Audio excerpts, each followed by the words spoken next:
আজকে আমি বানাবো খালি মাছের ঝোল। তার জন্য মাছগুলোকে ভালো করে ধুয়ে হলুদ লবণ মেখে নিয়েছি। এখন ভাজা করে নেব। মাছের ঝোল বানানোর জন্য আমি এখানে মশলাটা করে নিয়েছি। মশলার ভিতরে আছে 4টে গোটা রসুন আর 4টে শুকনো লঙ্কা আর গোটা জিরা।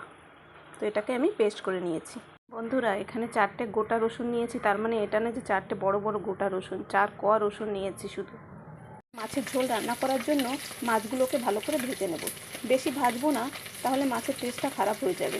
মাছগুলো ভাজা হয়ে গিয়েছে, এক এক করে তুলে নেব। তেলেই দিয়ে দেব গোটা জিরা আর দিয়ে দেব পেঁয়াজ।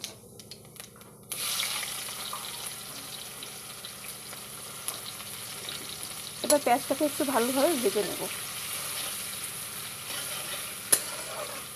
পেঁয়াজটা ভালোভাবে ভাজা হয়ে গিয়েছে, এখন দিয়ে দেব লবণ আর হলুদ। এটাকে একটু মিলিয়ে নেব। এবার যে মশলাটা করে রেখেছিলাম সেটা দিয়ে দেবো।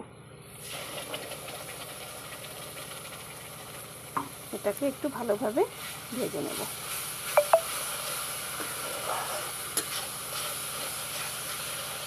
মশলাটা ভালোভাবে ভাজা হয়ে গিয়েছে, এখন আমি দিয়ে দেবো জল। একটু কম জল দেব, বেশি জল দেব না। এই দেখো, জলটা ভালোভাবে ফুটে গিয়েছে, এখন মাছগুলো দিয়ে দেব।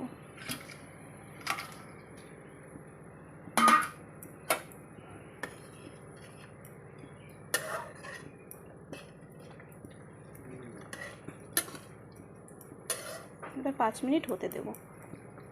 হয়ে গিয়েছে খালি মাছের ঝোলের রেসিপি, এখন নামিয়ে নেব।